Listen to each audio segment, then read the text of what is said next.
বন্ধুরা, আজকের ভিডিওটি আমরা শিখব অ্যাডজেন্সেন্ট ভার্টেক্স। তো এই ভার্টেক্সটা আমরা যেভাবে বের করব, প্রথমে আমাদেরকে যেটা করতে হবে, কিছু মান নিতে হবে।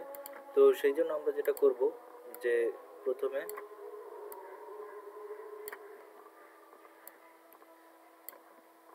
আমরা যেটা করলাম যে আর কিছু চিত্র নিয়ে নেই।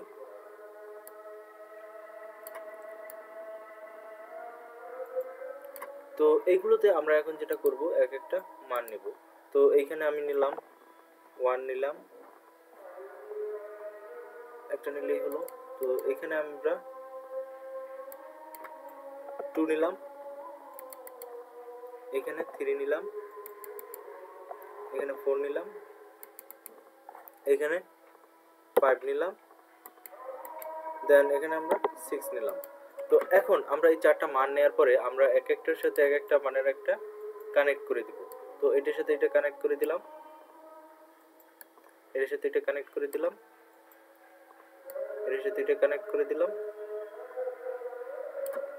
আর এটার সাথে এটা কানেক্ট করে দিলাম, আর এটার সাথে এটা কানেক্ট করে দিলাম, আর এটার সাথে এটা কানেক্ট করে দিলাম। তো এখন আমাদেরকে যেটা করতে হবে যে ভার্টেক্স আমরা যেটা জানি যে এইটা তো আমরা সবাই জানি যে n ইন্টু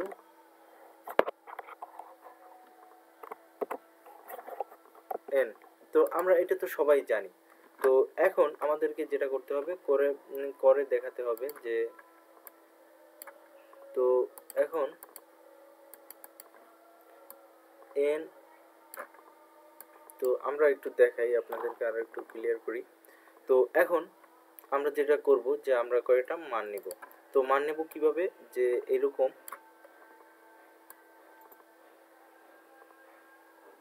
যে আমরা এখানে 1 2 3 4 5 6 নিয়েছিলাম, তো সেই রকমই আমরা 1 2 3 4 5 6 নিব। তো আপনারা এই যে এইটার মানে তো অবশ্যই বুঝেন যে n ইন্টু n দ্বারা হচ্ছে এখানে আমরা যে 1 2 3 4 5 6 নিয়েছি, তো এই 1 2 3 4 5 6 এই মান কয়টা আমরা এখানে নিব। তো এখানে আমরা প্রথমে যেটা করব, 1 নিলাম, 2 নিলাম, 3 নিলাম, 4 নিলাম, 5 নিলাম, 6 নিলাম। তো সেম এখন এই মান করে নেওয়ার পরে আবার আমরা সেম এইখানে একই কাজ করব, যে 1 নিলাম, 2 নিলাম, 3 4 5 6। ওকে, দেন আমরা যখন এই মানগুলো পেলাম, তো এখন আমাদেরকে বের করতে হবে যে অ্যাডজেন্সেন্ট ভার্টেক্স যেটা হবে যে 1 এর সাথে 1 এর যদি জয়েন থাকে। তো এখন এখানে আমাকে দেখতে হবে যে 1 এর সাথে 1 এর জয়েন নেই। যদি জয়েন থাকতো তো অবশ্যই আমরা তো যেটা জানি যে এখানে অবশ্যই থাকতো যে এইটার সাথে এটা রুট থাকতো, অর্থাৎ রুটের মতন থাকতো। যে কিভাবে, যে একটু দেখেন যে এখানে এটার সাথে এখানে যেভাবে আমি আপনাদেরকে একটু দেখাই যে আর একটু ক্লিয়ার হন, যে এইটার সাথে এই যে এরকম যদি রুট আকৃতির থাকতো, তো তাহলে 1 এর সাথে 1 এর জয়েন্ট থাকতো। তো এখানে সেটা দেয়া ছিল না, তো সুতরাং এটা না বললেই চলে, নেই। তো এখন আমরা যেটা করব, এখানে আমরা কি দিব,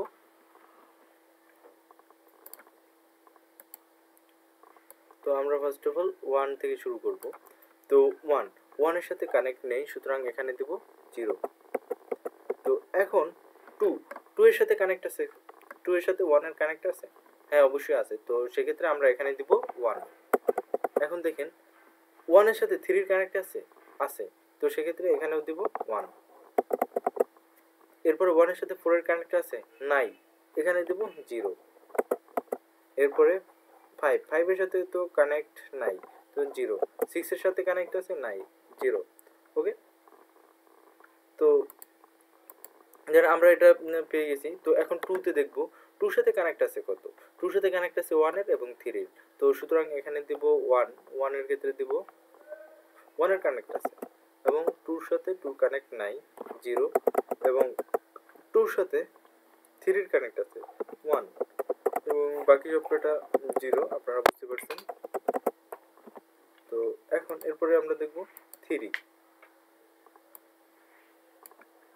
3 তে কানেক্ট আছে কয়টা 1 এর সাথে কানেক্ট আছে 2 এর সাথে কানেক্ট আছে 4 এর সাথে কানেক্ট আছে 6 এর সাথে কানেক্ট আছে তো এখন যেটা করব যে 3 3 এর সাথে 1 এর কানেক্ট আছে এরপরে 2 কানেক্ট আছে এরপরে 3 3 এর সাথে 3 এর কানেক্ট নেই এরপর হচ্ছে গিয়ে 4 4 এর সাথে কানেক্ট আছে 1 এবং 5 এর সাথে কানেক্ট নেই 0 6 এর সাথে কানেক্ট আছে সুতরাং 1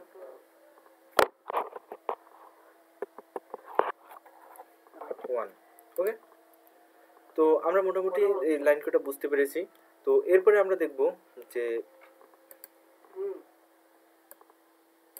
4 4 এর দিকে একটু লক্ষ্য করি যে 4 এর সাথে কানেক্ট আছে 3 এবং 5 এর তো সেক্ষেত্রে আমরা যেটা করব যে সবকটা 0 দিয়ে দেব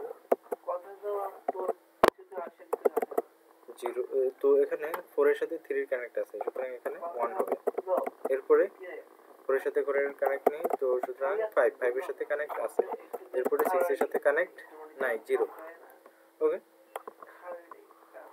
তো এখন 5 5 এর দিকে একটু লক্ষ্য করেন 5 এর সাথে কানেক্ট আছে শুধু 4 এর তো সেখানে 4 এর জায়গায় 1 হবে আর বাকি সবকটা 0 হবে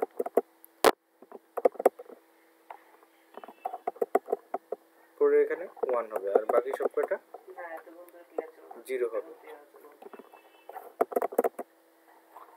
ওকে তো এখন 6 এর দিকে লক্ষ্য করেন 6 এর সাথে জয়েন্ট আছে শুধু 3 এর তো সেক্ষেত্রে বাকি সবকটা 0 হবে সো 6 এর সাথে 3 1 হবে আর বাকি সবকটা 0 হবে